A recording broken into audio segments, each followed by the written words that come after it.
수요일 저녁 예배 하나님 앞에 드리겠습니다.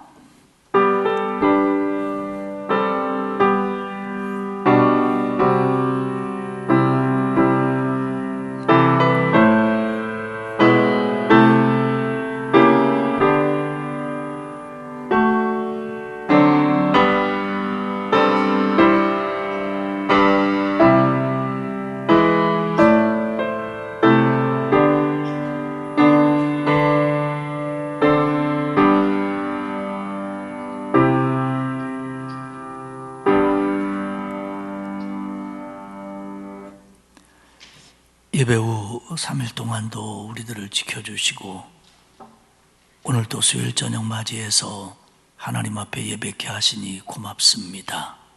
하나님, 분주한 우리들의 마음을 정돈시켜 주시고 우리의 몸과 마음이 하나님께로만 향할 수 있도록 붙들어 주옵소서. 이 예배를 통해서 우리에게 은혜 주시고 또 새 힘 주실 줄 믿고 예수님 거룩하신 이름으로 기도드리옵나이다. 아멘. 325장 찬송하겠습니다. 이 찬송 부르고 안민숙 권사님 기도 인도하시겠습니다.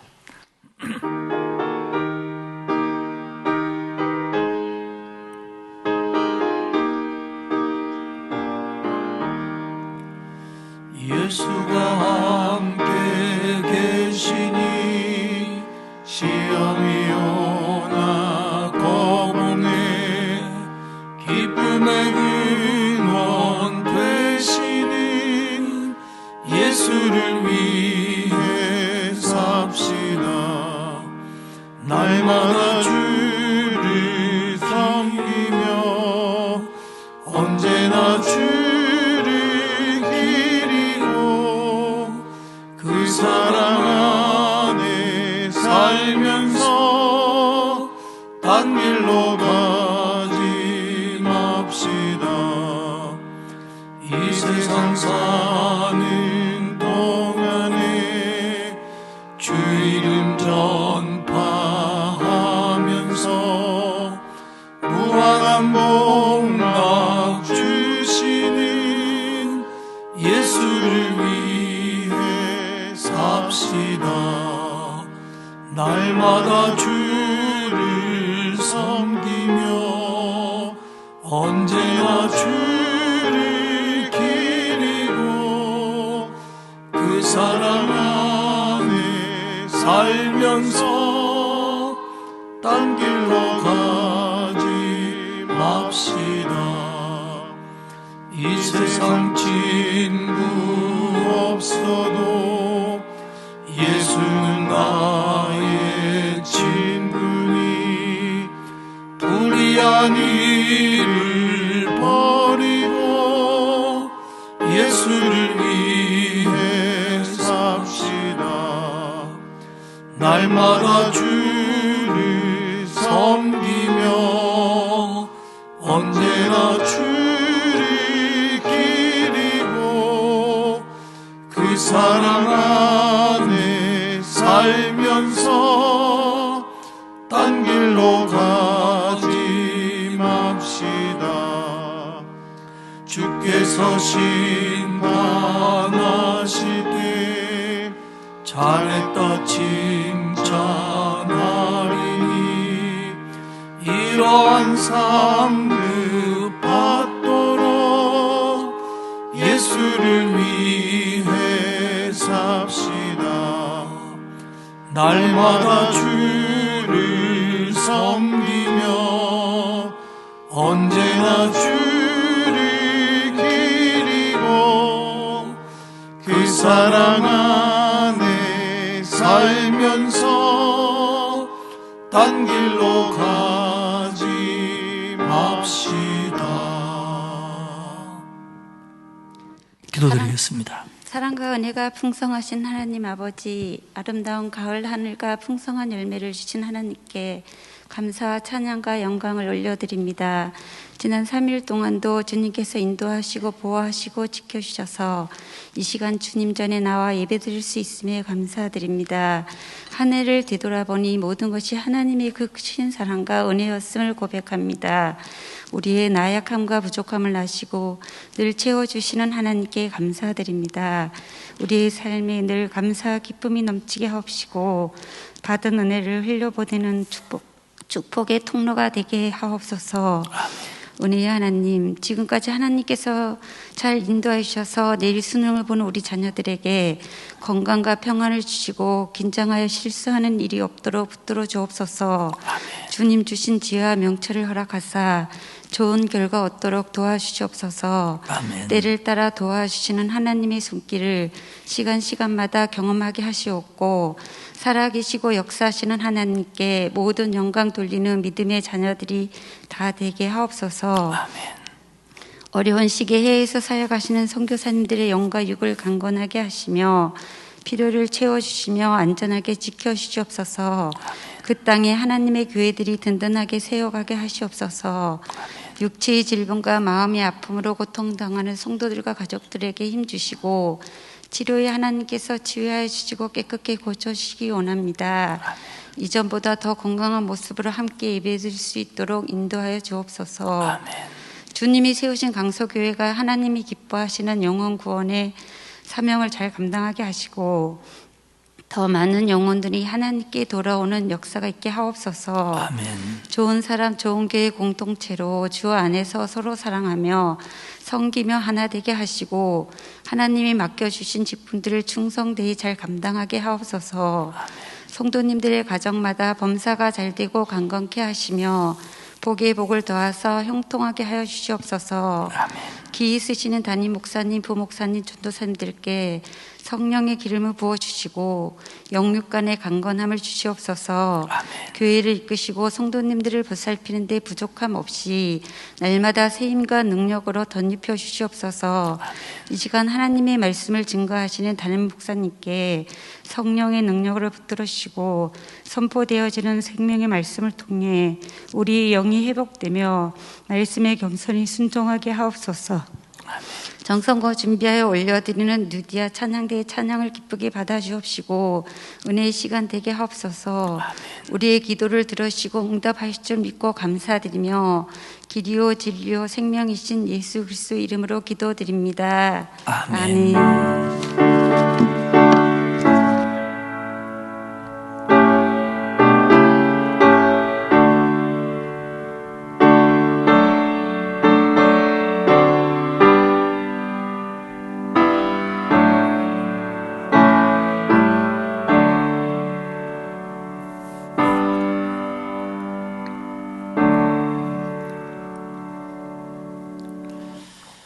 돌아오는 주일은 추수감사 주일입니다. 우리 한 해 동안 우리에게 은혜를 베풀어 주신 하나님께 감사할 수 있기를 바라고요.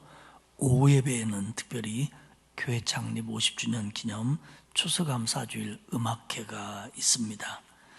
수험생과 자녀를 위한 새벽기도회가 진행 중에 있고요. 내일은 8시 40분부터 수험 시간에 맞추어서 수능일 기도회가 진행이 됩니다.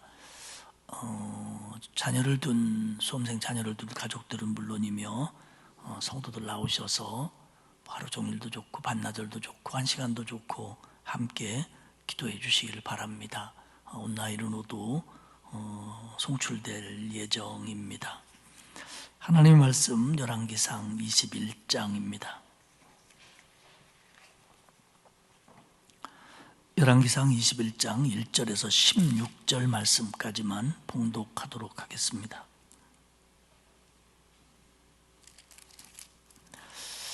열왕기상 21장 1절에서 16절까지 한 절씩 교독하겠습니다. 그 후에 이 일이 있으니라. 이스라엘 사람 나봇에게 이스라엘의 포도원이 있어 사마리아의 왕 아합의 왕궁에서 가깝더니 아합이 나봇에게 말하여 이르되 내 포도원이 내 왕궁 곁에 가까이 있으니 내게 주어 채소밭을 삼게 하라. 내가 그 대신에 그보다 더 아름다운 포도원을 내게 줄 것이요 만일 내가 좋게 여기면 그 값을 돈으로 내게 주리라.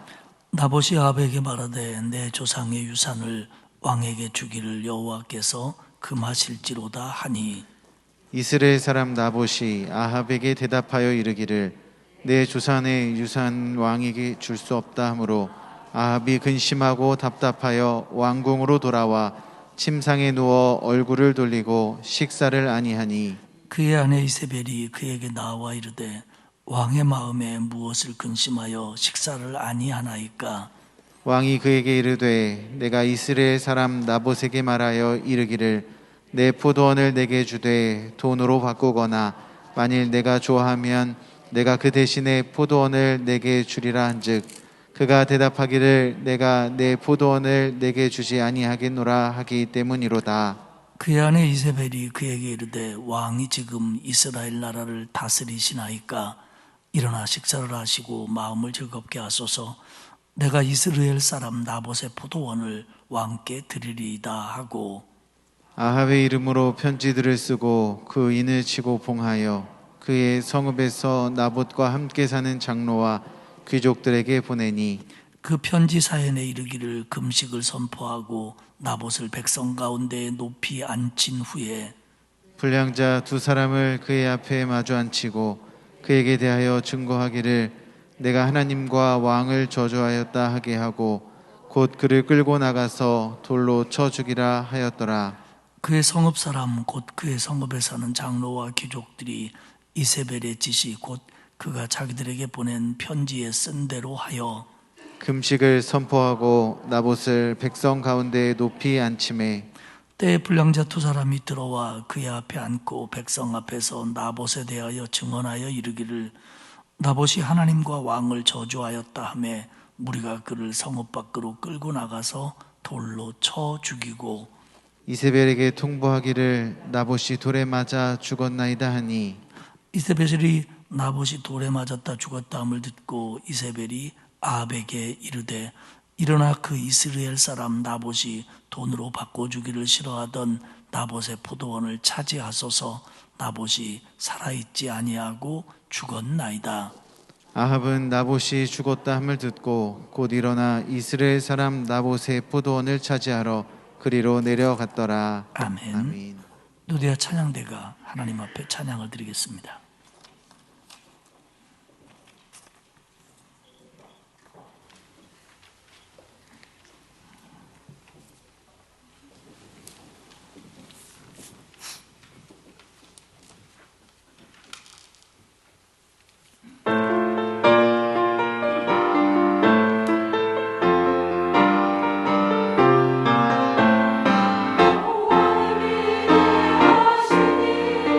찬양받으시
많았습니다.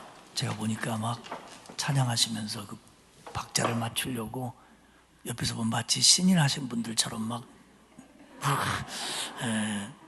아주 좀 이게 은혜 받으면서 기뻤어요. 우리 찬양대원들 앞으로 남은 생에 하나님 은혜 주셔서 계속 이렇게 살 수 있도록 하나님이 힘주시고 또 기쁨도 주시기를 축복합니다. 열왕기상 21장의 얘기는 나봇의 포도원에 관한 얘기로서 대부분의 성도들이 어느 정도 윤곽은 알고 있는 그런 내용들이죠. 이스르엘 사람 나봇입니다. 그러니까 이 이스라엘이라고 하는 것은 이스라엘을 잘못 쓴 것도 아니고요. 북왕국의 수도인 사마리아에서 많이 떨어져 있지 않은 평지입니다. 그래서 이스라엘 평야, 이스라엘 평지 이렇게 부릅니다. 왜냐하면 대부분이 이스라엘은 산악 지역이잖아요. 뭐 에브라임 산지라든지, 그리고 성경 속에서 무슨 일이 일어난 걸 보면 주로 뭐 어디 산으로 갔다, 산에서 그랬다 그러는데, 이게 그 팔레스틴 땅에서 그래도 보기 드물게 있는 아주 좋은 평지가 이스라엘 평지입니다. 그 나봇이 이 이스라엘 평지에 포도원을 가지고 있는데, 이 이스라엘이라고 하는 말의 뜻이 하나님이 심으신다라는 뜻입니다. 그러니까 그만큼 그곳이 비옥한 땅이다. 뭘 심으면 그만큼 잘 되는 땅이다. 이렇게 보면 될 것 같습니다. 그런데 아합이 이 나봇의 포도밭을 보더니 탐이 나는 거예요. 그러면서 그 땅이 왕궁에서 가깝고 비옥했기 때문이다. 이렇게 이유를 설명합니다. 근데 사실 사마리아 왕궁에서는 가깝다고 하지만 조금은 떨어져 있고요. 아마도 그 고대 대부분의 왕들이 그랬듯이 이 아합의 겨울 궁전이 겨울에 거처하는 그 장소가 이스라엘 근처에 있었을 걸로 성서학자들은 봅니다. 그래서 2절에 말하기를 뭐라고 하냐면, 야 나보사, 네 포도밭이 내 왕궁 곁에 가까이 있으니까 내게 주어 채소밭을 삼게 하라. 근데 여기서 채소밭은 뭐 왕이 무슨 뭐 텃밭 가꾸는 것도 아니고 또 주말 농장을 하려고 하는 것도 아닐 겁니다. 그래서 이 채소밭이라고 번역됐지만 이 단어는 정원이라는 뜻으로도 번역할 수 있습니다. 그러니까 결국 어떤 성서학자들은 그래요. 이게 그 겨울궁전의 그 정원을 좀 넓히려고 그 포도밭을 탐냈다, 이렇게 보기도 하고요. 정말로 비옥하니까 겨울 궁전에 가서 뭐 소일을 할 수 있는, 그들의 겨울이라는 게 우리 겨울처럼 아무것도 못하는 겨울이 아니니까 소일하려고 생각을 했다, 그렇습니다. 그래서 나름대로 자기로서는 합리적인 제안을 해요. 그 포도원을 나를 달라. 우리 왕궁 옆에 있으니까. 그러면 내가 너에게 더 좋은 포도밭을 주겠다. 아니면 네가 원한다면 그 값을 내가 돈으로 사겠다. 이렇게 건의를 합니다. 합리적인 제안처럼 보이죠. 그런데 거래라고 하는 것은 상대방이 동의할 때, 서로 마음이 맞을 때, 가격과 또 판매하려고 하는 마음, 이런 것들이 맞을 때 서로 판매가 되는 거지, 거래가 되는 거지, 한 사람이 합리적인 건의를 했다고만 그래서 이 거래가 성사될 수는 없는 겁니다. 그런데 나봇은 단호하게 거절합니다. 단호하게 거절하는 이유는 뭐냐면, 뭐 바꾸려고 하는 포도밭이 이것보다 나쁩니다도 아니고, 돈을 더 주십시오도 아니고, 이 포도밭은 내 조상의 유산이다. 그리고 내 조상의 유산은 하나님이 주신 건데, 왕에게 주는 것을, 왕에게 파는 것을 여호와 하나님이 기뻐하시지 않기 때문에 나는 그렇게 못합니다. 결국 무슨 얘기냐면, 여호수아에 의해서 가나안 땅이 정복되고 그 땅들을 제비뽑기에 의해서 지파별로 분배하고 가문별로 분배해서 나봇 집안에 돌아온 땅이라는 겁니다. 그러니까 이게 하나님이 분배해 준 여호와의 기업이기 때문에 내가 이거 팔 수 없다는 겁니다. 사실 이게 이스라엘에서 레위기에 의한, 또 하나님의 법에 의한 원칙이었습니다. 그래서 아는 것처럼 그렇지만 어쩔 수 없이 팔아야 될 때 매매가 이루어졌고요. 그 이루어진 매매들은 50년째 되는 해 희년이 되면 이유를 떠나서 성 밖에 있는 땅들은 주인에게, 원주인에게 돌려주게 되어 있습니다. 그렇기 때문에 구약의 이스라엘 백성들이 가지고 있는 땅의 개념은 하나님의 것이라는 거예요. 하나님이 우리에게 준 유산이다. 하나님이 우리에게 나눠준 기업이다. 그러므로 이거 내가 함부로 팔고 사고 해서는 안 된다라는 게 그들의 기본적인 정신입니다. 그러니까 나봇은 단호하게 거절하는 겁니다.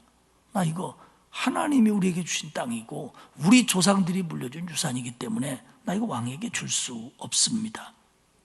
아합 왕도 이런 이스라엘의 룰을 아는 거예요. 그러니까 더 얘기를 못하고 집에 와서 끙끙 앓는 겁니다. 4절에 보면 아합이 근심하고 답답해했고요. 왕궁으로 돌아와 침상에 누워서 얼굴을 돌리고 식사를 안 했다는 겁니다. 마음이 상했어요. 자기가 꼭 갖고 싶었고 그걸 자기가 바꾸거나 사면 뭐 왕궁 정원을 좀 드린다든지 왕궁의 텃밭을 삼는다든지 이런 걸 하려고 했는데 거절을 당했어요. 그리고 거절하는 이유가 맞아요. 그렇다면 아합이 내가 참 거기까지 미처 생각을 못했네요. 내가 잘못 생각했구나. 이렇게 하고서 포기를 했어야 되는데 이게 너무너무 속상한 거예요. 마치 꼬맹이들이 엄마나 아빠나 할아버지 할머니 따라갔다가 장난감 가게에서 뭐 하나 사고 싶어서 막 그 집 가게에서 막 바닥에 앉아서 둥글고 막 떼그레기를 썼는데도 안 사준 거예요. 그럼 집에 와가지고 삐져가지고 벽 바라보고 밥도 안 먹고 울고불고 하는 거죠. 똑같은 짓을 하고 있는 거예요. 누구를 상대로 하는 건지 모르지만. 그러니까 자존심도 굉장히 상했어요. 왕인데 제일 중요한 건 그 땅에 대한 욕심을 못 버립니다. 그 주인이 안 팔겠다고 하고 안 파는 이유가 하나님의 룰에 의해서 못 팔겠다는데 왕이라는 사람이 그거를 탐내는 마음을 꺾질 못하는 거예요, 스스로가. 그래서 뭐 싸고 누워가지고 얼굴 벽 향하고 있고 식사도 안 하고 이게 지금 그럴 일이냐고요. 너무 유치해요. 근데 이 사람이 하나님의 말씀보다 자기 생각을 앞세우는 거죠. 하나님이 우리에게 준 룰이 그런 땅은 살려고도 하지 말고 팔지도 말아라. 정말 생활이 어려워서 어쩔 수 없이 팔게 될 때는 모르지만 본인이 안 팔겠다는데 이걸 다른 방법으로 취하면 안 되는 거거든요. 하나님의 룰이. 그런데 자기 생각, 그것도 욕심을 앞세우고 있어요. 이게 이제 아합의 문제점이지요. 왕이 집에 돌아와서 그러고 있으니까 아내가 묻습니다. 이세벨이죠. 이방신을 섬기는 이방 여자 아닙니까? 왜 근심하십니까? 왜 식사를 안 합니까?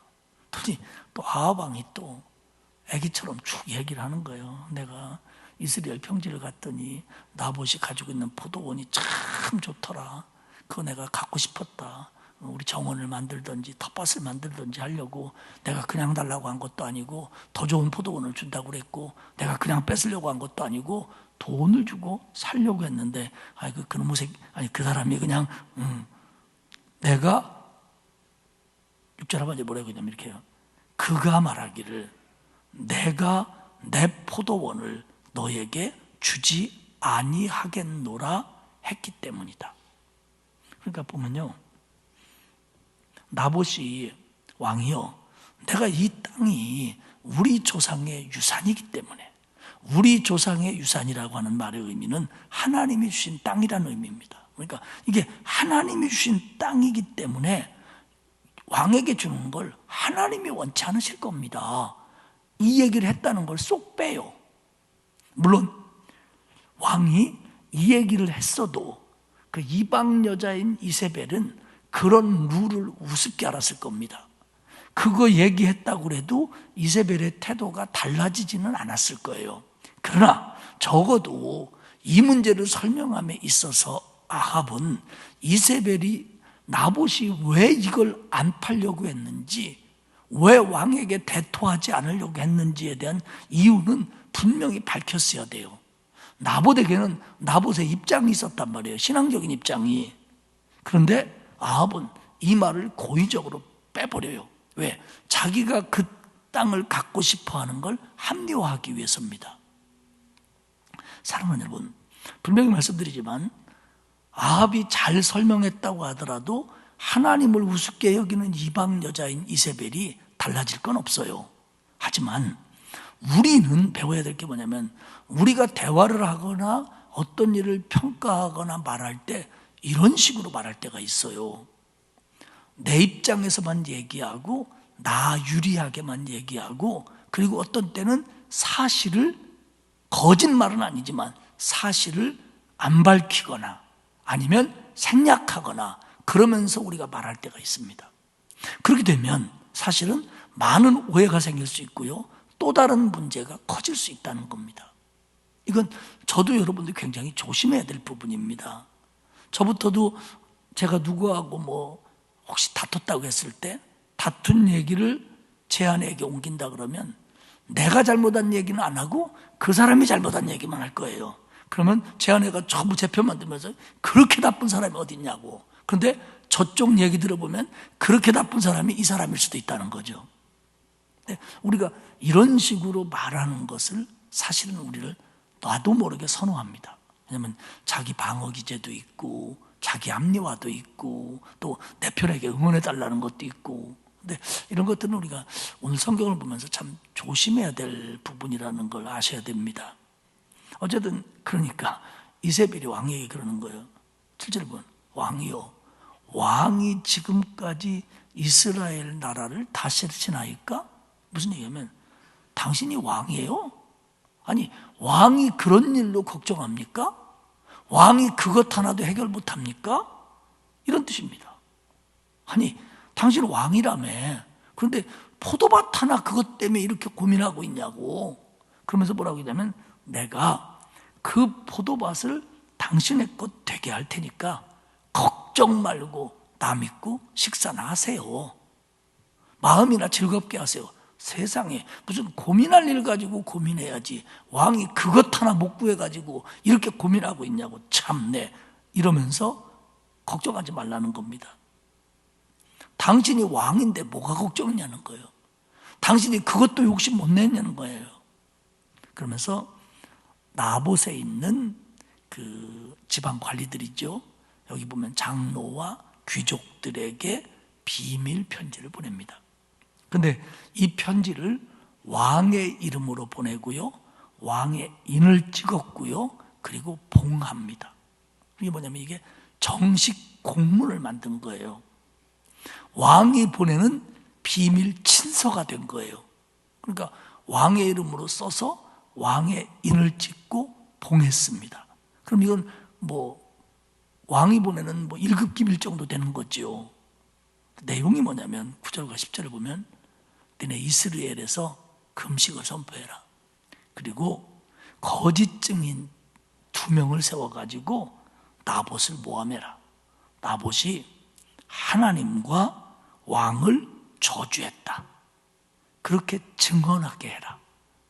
그러면 이게 하나님을 증언했다고 하는 것에 대한 증인이, 진짜 증인이 2 이상이 되면 그 자리에서 즉결 심판을 하는 겁니다. 근데 물론 그 두 사람이, 한 사람이 증언하는 건 소용없고요, 2 사람 이상이 증언했을 때 그 증언이 참인가 확인은 해야 됩니다.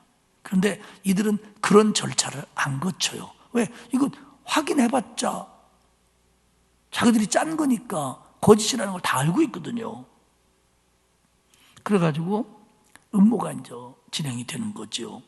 악하고 하나님의 말씀을 우습게 여기고 그러면서도 독하고 치밀했던 여자 이세벨과 우유부단하면서도 대단히 탐욕적인 아합 왕이 묵인한 가운데 이 일이 진행됩니다. 나중에 아합이 그럴지 모르죠.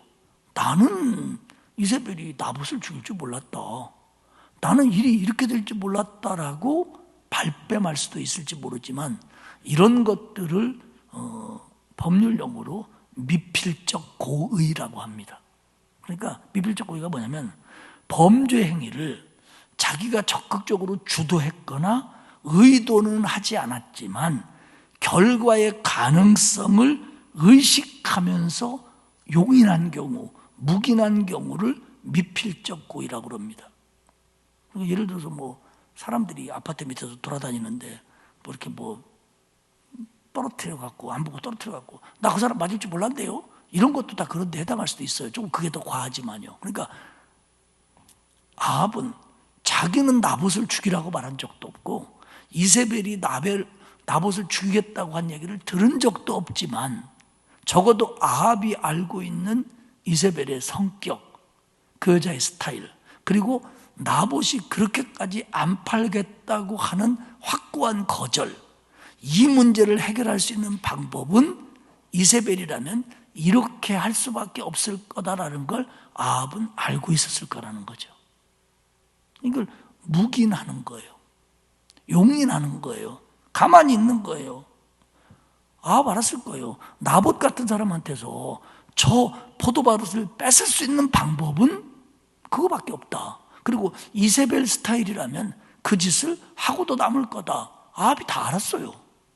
알고도 남았어요. 그런데 아마 아합은 지금 여기 있다면 저보러 그럴 거예요. 증거 있냐고. 당신이 봤냐고. 나 그때 못 봤다고. 그래도 재판 정했으면 그는 미필적 고의로 형을 받게 될 거예요, 아마. 이세벨도 직접 죽이지 않아요. 손 하나 안 댑니다. 그리고 이스라엘의 지도자들을 통해서 나봇을 죽이게 만드는 거예요. 그럼 우리가 여기서 이스라엘의 지도자들이 만약에 이 일을 거절했다면, 아무리 왕의 지장이 찍혀 있고 왕의 친서였다고 할지라도, 왜냐하면 형식상 친서의 형식을 택했으니까요. 그랬더라도 만약에 그들이 거절했다면 어떻게 됐을까요? 그러면 아마 이세벨이 거절한 사람부터 죽인다고 달려들었을 거예요. 그래도 아마 이들이 신앙 양심상 거절했다면 하나님이 지켜주셨거나, 아니면 뭐 그들이 처벌을 받고 감옥을 가고 심지어는 죽임을 당한다고 할지라도 명예로운 순교자의 길을 걸을 수 있도록 하나님이 힘을 주셨을 거예요. 적어도 이 일을 거절했다면 그걸 감당할 만한 힘을 하나님이 그들에게 줬을 거예요. 죽을 망정. 그런데 이스라엘의 지도자들은 이게 범죄인 줄 알면서, 나봇이 그런 사람이 아니라는 걸 알면서, 얼마 전에 왕이 나봇의 포도밭에 와서 포도밭을 살려고 했다는 사실도 알고 있습니다. 좁은 동네에서. 이모들 거 다 알면서도 왕 눈치 보느라고 그 왕비한테 자기들이 당할 것 같으니까 그만 죄하고 타협을 하는 거예요. 그래서 눈 한번 질끗 감고 하라는 대로 해주면, 나봇 죽이면 우리도 별일 없을 테니까 그렇게 하는 거예요.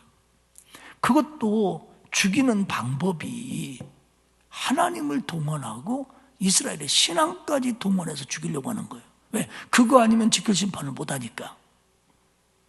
정말 잘못된 건 뭐냐면 그가 다른 죄도 아니고 하나님을 저주했다는 죄를 씌우는 거예요.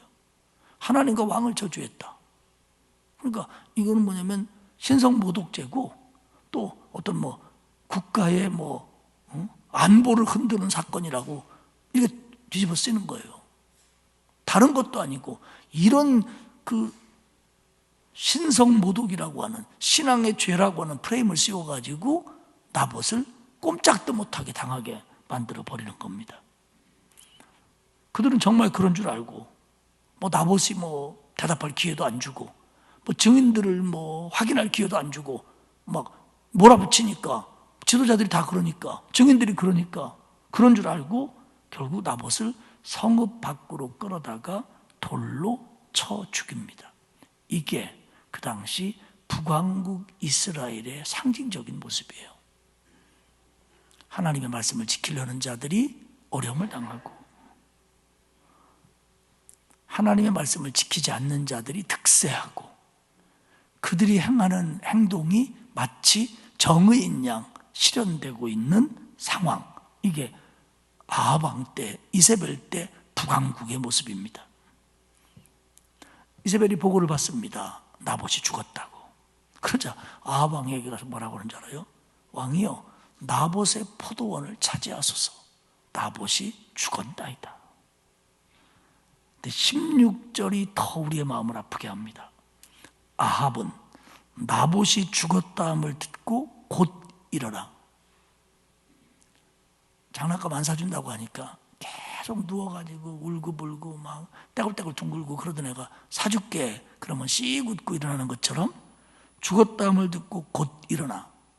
왜 죽었는지 어떻게 죽었는지 물어보지도 않고, 그리고 망설임도 없이 곧 일어나 무슨 짓을 했냐? 이스라엘 사람 나봇의 포도원을 차지하러 그리로 내려갔더라. 그러니까 나봇이 죽었다고 그러니까 뻘떡 일어나갖고 그 포도원 차지하려고 이스라엘로 내려갔다는 거예요. 오직 포도원만 차지하려고, 다른 생각을 하지도 않고. 당시에 이런 죄로 사용된 범죄자의 땅은 국가에 예속됐습니다. 그러면 왕의 거가 되는 거지요. 오늘 본문에서는 나봇만 죽은 것처럼 기록이 되어 있지만 나중에 열왕기하 9장 26절에 가면 나봇의 아들들도 함께 죽였다 이렇게 기록을 하는데, 성서학자들은 이 부분이 더 구체적일 걸로 봅니다. 왜냐하면 나봇이 죄를 지어 죽었다고 할지라도 그 아들들이 있으면 그 땅이 국가에 예속되지 않을 수도 있다는 거예요. 그러니까 이 주인까지 다 이 땅의 주인이 없도록 만드는 거예요. 그러면 나라 거가 되는 거죠. 그래야 왕의 거가 되니까 그 나봇의 자식들까지 죽였다는 거예요. 열왕기하의 얘기는. 나봇은 자기들이 그 애굽에서 나와서 광야 40년을 거쳐서 하나님이 주신 땅 가나안, 그리고 그것을 지파별로 나누어 준 땅 가나안, 족속별로 나누어 준 땅 가나안, 그래서 자기 가문의 땅이 된 하나님이 주신 이 땅, 그걸 지키기 위해서 하나님의 법을 지키려다가 죽었고, 사실은 나봇보다도 그 법을 더 수호하고 그 법을 지켜야 될 왕과 왕비와 지방의 관리들에 의해서 말씀을 지키려고 했던 나봇은 더 지켜야 될 사람들의 지키지 않음을 통하여 죽고 맙니다. 이렇게 되는 거예요. 이게 이스라엘의 상황이었어요. 그런데 이것으로 끝나지는 않습니다. 이제 하나님의 심판이 임하는 거죠. 우리가 읽지 않았지만 뒷부분을 쭉 보면 17절에 보면 그때 여호와의 말씀이 디셉 사람 엘리야에게 임합니다. 그리고 엘리야에게 말합니다. 너 아합을 만나라. 그 아합이 나봇의 포도원으로 내려갔다. 그리고 그에게 가서 말해라. 내가 죽이고 또 빼앗느냐? 개들이 나봇의 피를 핥은 곳에서 개들이 너의 몸의 피를 핥으리라. 그렇게 가서 말해라. 엘리야가 아합을 찾아갔더니 아합이 이럽니다. 20절에 나의 대적자여 네가 나를 찾았느냐? 너 나 찾으러 왔다며? 왕이 그럽니다. 그러니까 엘리야가 얘기해요. 네가 왕이 내 자신을 팔아 여호와 보시기에 악을 행하였으므로, 세 번역에는 뭐라고 되어 있냐면 왕이 목숨을 팔아가면서까지 하나님 보시기에 악한 일만 합니다. 왕은 왕의 목숨을 파는 것처럼 마치 목숨 걸고 목숨이 어떻게 될 줄도 모르고 하나님 보시기에 악한 일만 계속하는 거죠. 21절입니다. 하나님이 나에게 말씀하셨습니다. 당신에게 속한 남자는 이스라엘 가운데서 다 멸할 것이라고요. 그리고 24절에 이렇게 얘기합니다. 아합에게 속한 자로서 성읍에서 죽는 자는 개가 먹을 것이고 들에서 죽는 자는 공중에 새가 먹는다고 하나님이 말씀하셨습니다. 결국에 뭡니까? 정상적인 죽음을 맞이하지 못할 거다. 장례식도 치르지 못할 거다. 집안이 멸절될 거다. 뭐 이런 얘기예요. 그러면서 22절에 얘기합니다. 내 집이 느밧의 아들 여로보암의 집처럼 되게 하고 바하사의 집처럼 되게 하리라. 이게 뭐냐면 그 앞선 이스라엘의 왕조들입니다. 그저 뭐 2대, 3대 같던 왕조들. 그러니까 당신이 하나님을 노하게 하고 하나님의 명령을 어기고 이런 짓을 했기 때문에 이제 당신의 왕조, 오므리 왕조는 이제 사라지게 될 겁니다. 그 앞선 왕조들이 반란에 의해서 죽고 전쟁에 의해서 죽고 씨가 마르고 다른 왕조들이 쓴 것처럼 이제 당신의 왕조도 그렇게 된다고 하나님이 말씀하셨습니다.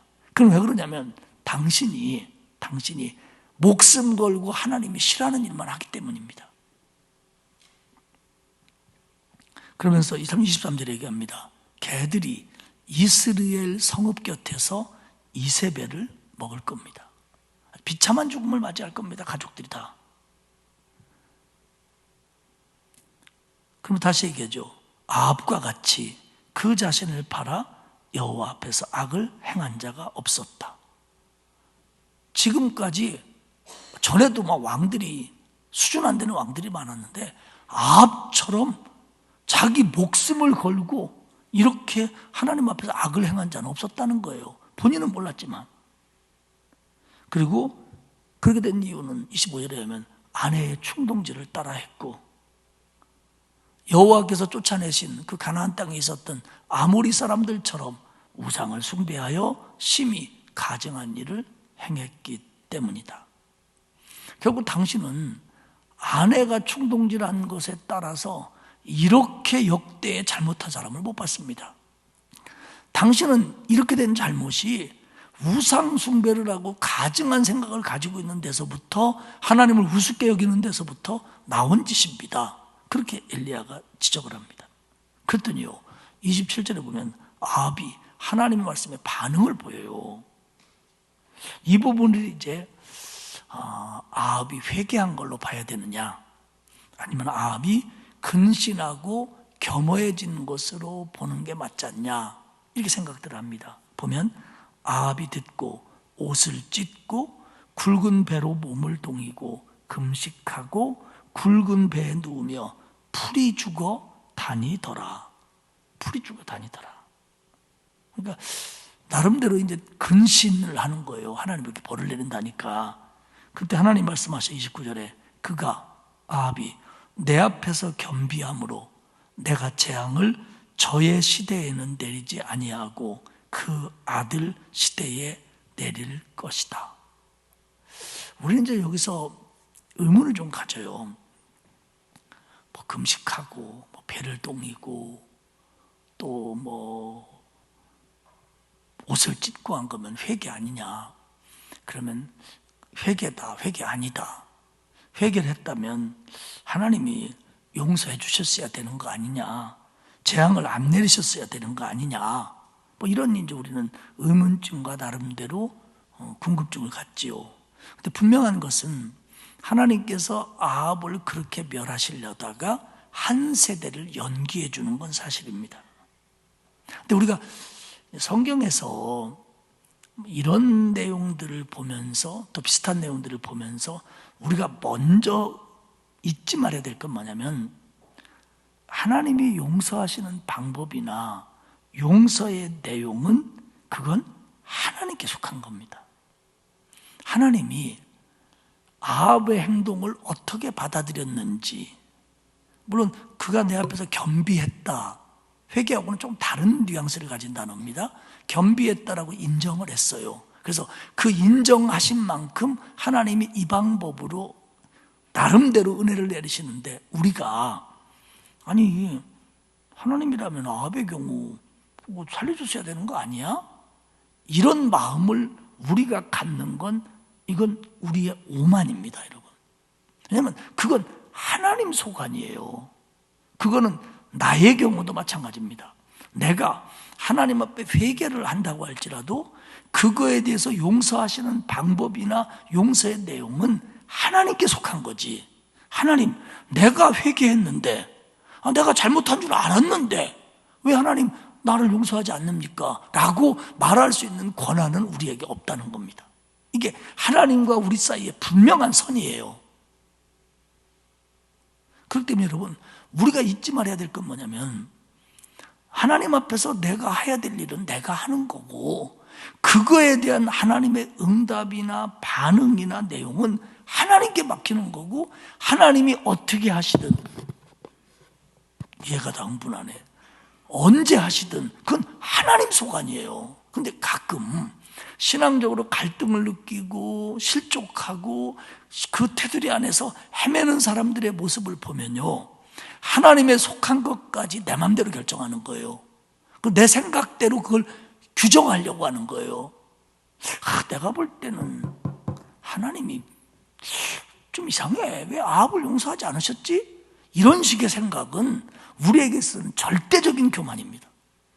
이건 우리가 할 수 있는 생각이 아니에요. 그건 하나님께 속한 거예요. 하나님께 속한 거예요. 그리고 다만 우리는 여기서 깨달아야 될 것은 뭐냐면, 아합왕 같은 사람, 여러분, 왕은요 사실은 그 포도원 말고도 재산 많아요. 그리고 뭐 땅도 많아요. 정원도 많아요. 무슨 뭐 배추 갈아 먹을 채소밭이 없겠어요? 그런 거 아니거든요. 근데 그렇게 있음에도 불구하고 욕심을 내고 신앙적으로 거절하는 사람까지 죽여가면서까지 뺏으려고 하는 그 집구석들, 이게 문제지, 하나님이 그에 대해서 어떻게 했느냐는 문제가 될 수 없는 거예요. 그리고 성경은 하나님이 아합에 대해서 이렇고 이래서 요만큼 했다 이런 얘기 안 하셔요. 우리는 이 되어진 사실을 받아들이는 거예요. 그리고 거울로 삼아야 돼요. 그러면 우리도 회개하면 하나님 용서해 주지 않겠네? 여기까지 갈 것도 없어요. 그 앞에서 하나님이 싫어하는 일, 하나님의 법에서 어긋나는 일을 어떻게든지 나는 안 해야지. 이게 첫 번째 교훈이고요. 두 번째는, 만약에 그랬을 때 하나님이 깨달음을 주시고 은혜를 주시면 돌이키는 거예요. 돌이키는 거예요. 회개하는 거예요. 그리고 그것에 대한 하나님의 반응과 내용은 하나님께 맡기는 거예요. 정말로 용서를 구하는 사람은 상대방이 용서를 해주든 안 해주든 어떻게 나오든 거와 상관없이 자기 잘못을 인정하고 고치는 거예요. 이게 회개입니다. 회개하면 용서해 주실 테니까 회개해야지 가 아니고, 내가 잘못했기 때문에 회개하는 겁니다. 이게 진짜 회개입니다. 그리고 좋으신 하나님은 그 회개에 따라 하나님의 은혜를 베풀어 주셔요. 사랑하는 여러분, 아니 그까지 포도원이 뭐라고, 이스라엘 평지에 나봇의 포도원이 얼마나 좋았는지는 모르지만 그게 뭐라고 왕이 탐욕을 부리고요, 또 거기에다가 덩달아 부인인지 왕비인지 하는 여자는 거기에다가 자기의 악독함을 다 표현해가지고 그런 불의를 모의해가지고 그 정신나간 지도자까지 끌어들여가지고 불의를 행하고 그리고 죽게 만들었다는 거죠. 그러니까 결국 아합이 이런 욕심을 갖는 거, 이런 욕심을 못 버리는 게 뭐냐면 하나님의 말씀을 우습게 여기는 거예요. 그러니까 엘리야가 지적하잖아요. 당신은 어떻게 꼭 목숨 걸고 나쁜 짓만 하는 사람처럼 하고 다닙니까? 아니 어떻게 왕이 그럴 수 있습니까? 하나님을 두려워하지 않고. 이게 엘리야의 지적 아닙니까? 사랑하는 여러분, 정말 아합이 그 포도원 없으면 뭐 당장 굶어 죽는다든지 무슨 일이 생긴다든지 그랬더라도 이러면 안 되지만, 세상에 왕이 포도원 하나 가지고 이런 죄를 짓는다는 게 이게 말이 되냐는 거예요. 이게. 말씀을 맺겠습니다. 사랑하는 여러분, 우리의 욕심이라고 하는 것이 사람이다 보니까 생길 수 있어요. 욕심이라는 게 어떤 것에 관한 거든. 그러나 그 욕심이 생길 때 우리는 더 먼저 생각해야 될 게 뭐냐면, 하나님의 말씀, 하나님의 뜻, 하나님의 생각을 먼저 내 마음에 담아야 돼요. 그래서 하나님이 원하는 게 아니라면 다른 이유 없이 이건 하나님이 원하는 게 아니야, 이건 하나님이 허락하는 게 아니야, 그러면서 욕심을 내려놓아야 됩니다. 그런데 우리가 약하다 보니까 욕심뿐 아니라 잘못할 수도 있고, 죄를 지었을 때 다시 말씀드리지만 여러 가지 생각할 것 없이 하나님 앞에 그대로 인정하고 회개하고 고쳐야 돼요. 용서의 방법이나 때나 용서의 내용은 하나님이 하시는 거예요. 하나님이 하시는 거예요. 나는 그 하나님 앞에 나의 허물과 잘못만 인정하면 되는 거예요. 그리고 고치면 되는 거예요. 그러면 좋으신 하나님이, 그게 참이라면, 그리고 그게 진정이라면 하나님께서 더 선한 길로 인도해 주시는 것이 하나님의 은혜입니다. 그러니까 저기 앞으로 포도 같은 거 좋아하지들 마세요. 저는 그래도 포도를 좋아합니다. 저 여러분의 마음에 살아가면서 생길 수 있는 욕심보다 하나님의 말씀에 순종해야 되고 하는 가치가 내 마음에서 훨씬 더 커지기를 축복합니다. 그리고 그것들이, 이 욕심하고 하나님의 말씀에 순종하는 가치가 내 마음에서 싸울 때, 부딪힐 때 우리는 의도적으로 억지로라도 목숨 걸고 하나님의 말씀에 순종하는 가치를 택해야 됩니다. 그리고 흔들릴 때마다 하나님, 이거 붙잡을 수 있도록 좀 하나님이 도와주세요.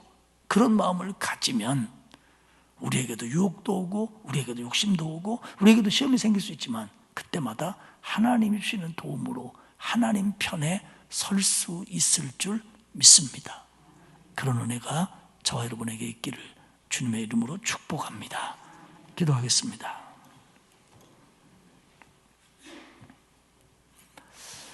하나님 아버지 고맙습니다. 세상의 권세와 모든 걸 가질 수 있었던 왕이 한낱 나봇의 포도원 때문에 하나님의 말씀을 어기고 아내와 신하들까지 동원시켜 결국은 나봇을 죽이고 포도밭을 뺏는 이런 어리석은 일이 저질러진 것을 보면서 그 당시에 이스라엘의 죄상이라고 말하지만 우리들 마음속에도 끊임없이 생기는 욕심이나 하나님의 뜻과 어긋난 것들에 대한 유혹을, 그것 앞에서 때로는 흔들리고 고민하는 우리들의 모습을 발견합니다. 하나님, 우리 안에 끊임없이 일어나는 욕심과 세상의 시험이 있을지라도 그때마다 하나님의 말씀을 더욱 붙잡고 하나님 편에 서고 하나님의 뜻을 생각하는 신앙의 사람들 되도록 붙잡아 주옵소서. 작은 죄악 때문에 더 큰 하나님의 은혜를 놓치는 일이 없게 하시고, 우리가 잘못했을 때 하나님 앞에 있는 그대로를 내놓고 회개하고 그리고 용서받고 고치는 우리가 될 수 있도록 하나님 도와 주옵소서. 하나님, 우리를 붙들어 주시고 언제나 하나님의 말씀을 지키는 것이 얼마나 소중한 일이며 결과적으로 내게 얼마나 복된 일인지를 분명히 알고 하나님의 말씀에 순종하는 우리 모두가 되도록 도와 주옵소서. 예수님의 이름으로 기도합니다. 아멘. 340장 찬송하겠습니다.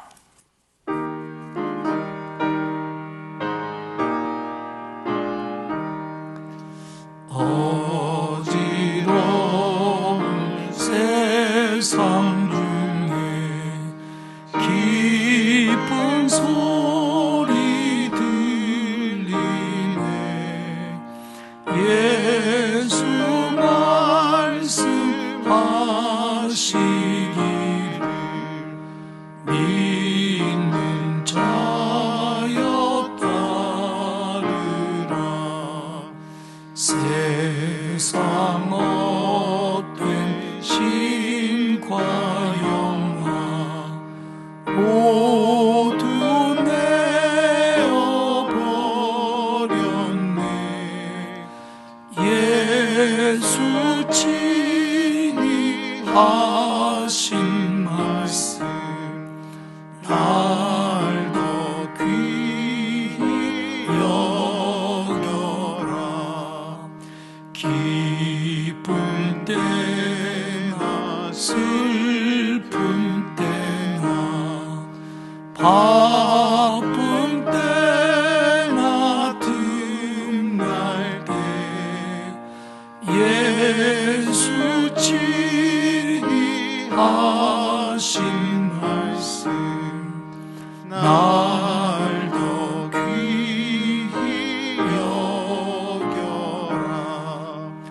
주님 크신 은혜로서 부름 듣게 하시고 복종하는 마음을 주사 따라가게 하소서. 아멘. 내일 수능일 기도회가 있습니다. 우리 성도들 나오시든지 다른 곳에서든지 합심해서 기도로 힘이 되어 주시기를 바랍니다. 기도하겠습니다.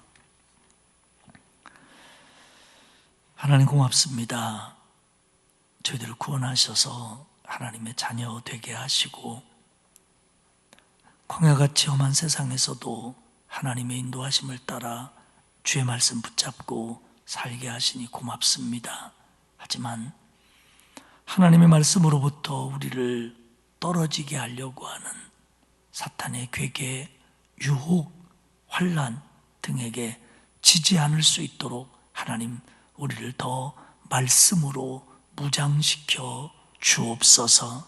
그래서 어떤 경우에서든지 하나님 쪽에 서고 설사 내가 잘못 생각하고 그리고 내 안에 욕심이 생긴다고 할지라도 정말 하나님의 은혜로 돌이킬 수 있는 저희들이 되도록 만들어 주옵소서. 그리고 하나님, 저희들이 잘못할 때 깨닫게 해주시고 회개의 영을 부어주사 하나님 앞에 회개하며 돌아설 수 있도록 하나님 은혜 베풀어 주옵소서. 내일 수능일인데 우리 시험을 치러야 되는 우리의 자녀들 아직도 어린 마음들인데 하나님 그 마음에 두려움과 걱정이 없도록 평안을 주시고 오늘 밤 잘 자게 하시고 내일 최선의 컨디션을 가지고 최고의 실력을 발휘할 수 있도록 하나님이 붙잡아 주옵소서. 시간마다 기도하며 임하게 하시고 하나님의 도움을 구하며 시험을 치르고 또 이런 시험을 바탕으로 그의 인생길을 하나님과 함께 걸어갈 수 있도록 도와 주옵소서. 하나님, 감사 주간을 보내고 있는데 저희들 우리 마음에 하나님이 주신 복들을 계수하게 하시고 감사와 기쁨의 마음으로 감사주의를 맞을 수 있도록 도와 주옵소서. 오늘 이 밤에 추수감사 예물을 드린 성도들이 있사오니 하나님 받으시고 그 감사하는 마음에 기쁨과 은혜를 더하여 주옵소서. 여러 가지 질병으로 치료받고 수술하고 또 가려 중인 성도들도 있사오니 하나님 신유의 은혜를 덧입혀 주옵소서. 돌아가는 발걸음도 지켜주실 줄 믿고 예수님 귀하신 이름으로 기도드리옵나이다. 아멘. 하늘에 계신 우리 아버지, 아버지의 이름을 거룩하게 하시며 아버지의 나라가 오게 하시며 아버지의 뜻이 하늘에서와 같이 땅에서도 이루어지게 하소서. 오늘 우리에게 일용할 양식을 주시고 우리가 우리에게 잘못한 사람을 용서하여 준 것 같이 우리 죄를 용서하여 주시고 우리를 시험에 빠지지 않게 하시고 악에서 구하소서. 나라와 권능과 영광이 영원히 아버지의 것입니다. 아멘.